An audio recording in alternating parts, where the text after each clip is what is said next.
ರಾವಣನು ಒಬ್ಬ ತೀವ್ರನಾದ ಶಿವಭಕ್ತನಾಗಿದ್ದ ಮತ್ತು ಅದರ ಕುರಿತಾದ ಅನೇಕ ಕಥೆಗಳು ಪ್ರಚಲಿತದಲ್ಲಿವೆ.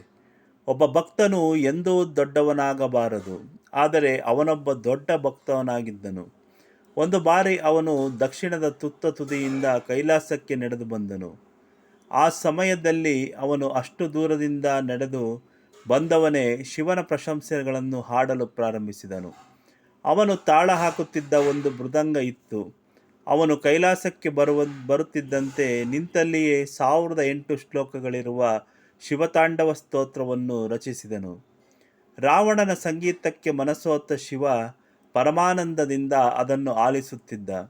ಇತ್ತ ರಾವಣ ಹಾಡುತ್ತಾ ನಿಧಾನವಾಗಿ ಕೈಲಾಸದ ದಕ್ಷಿಣ ಮುಖದಿಂದ ಅದನ್ನು ಏರಲು ಪ್ರಾರಂಭಿಸಿ, ಇನ್ನೇನು ಅವನು ಪರ್ವತದ ತುದಿಗೆ ತಲುಪಬೇಕು ಎನ್ನುವಷ್ಟರಲ್ಲಿ ಪಾರ್ವತಿ ಅವನು ಏರಿ ಬರುತ್ತಿರುವುದನ್ನು ಕಂಡಳು.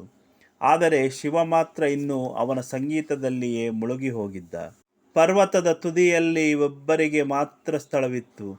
ಆದ್ದರಿಂದ ಪಾರ್ವತಿ ಶಿವನನ್ನು ಅವನ ಸಂಗೀತ ಪರವಶತೆಯಿಂದ ಹೊರತರಲು ಪ್ರಯತ್ನಿಸಿದಳು. ಈ ಮನುಷ್ಯ ಮೇಲಕ್ಕೆ ಹತ್ತಿ ಬರುತ್ತಿದ್ದಾನೆ ಎಂದು ಹೇಳಿದಳು. ಆದರೆ ಶಿವ ಸಂಗೀತ ಮತ್ತು ಕವಿತೆಯಲ್ಲಿ ತಲ್ಲೀನನಾಗಿ ಹೋಗಿದ್ದ. ಕೊನೆಯಲ್ಲಿ ಹೇಗೋ ಪಾರ್ವತಿ ಶಿವನನ್ನು ರಾವಣನ ಸಂಗೀತದ ಮೋಡಿಯಿಂದ ಹೊರತರುವಲ್ಲಿ ಯಶಸ್ವಿಯಾದಳು. ಈ ಸಂದರ್ಭದಲ್ಲಿ ರಾವಣ ಪರ್ವತದ ಶಿಖರವನ್ನು ತಲುಪುತ್ತಿದ್ದನು. ತಕ್ಷಣ ಶಿವ ತನ್ನ ಪಾದವನ್ನು ಬಳಸಿ ಅವನನ್ನು ಕೆಳಕ್ಕೆ ತಳ್ಳಿದನು. ರಾವಣ ಕೈಲಾಸದ ದಕ್ಷಿಣ ಮುಖದಿಂದ ಜಾರುತ್ತಾ ಕೆಳಗೆ ಬಿದ್ದನು. ಅವನು ಜಾರುತ್ತಿರುವಾಗ ಅವನ ಹಿಂದೆ ಅವನ ಮೃದಂಗವೂ ಸಹ ಎಳೆದುಕೊಂಡು ಬರುತ್ತಿತ್ತು. ಮತ್ತದು ಮೇಲಿನಿಂದ ಕೆಳಗಿನವರೆಗೆ ಕೊರಕಲನ್ನು ಸೃಷ್ಟಿಸಿತು. ಇದು ಶ್ರೀ ಶಿವತಾಂಡ ಸ್ತೋತ್ರ ಉಗಮದ ಕಥೆಯಾಗಿತ್ತು. ಸಾಧ್ಯವಾದಷ್ಟು ಶೇರ್ ಮಾಡಿ. ಧನ್ಯವಾದಗಳು.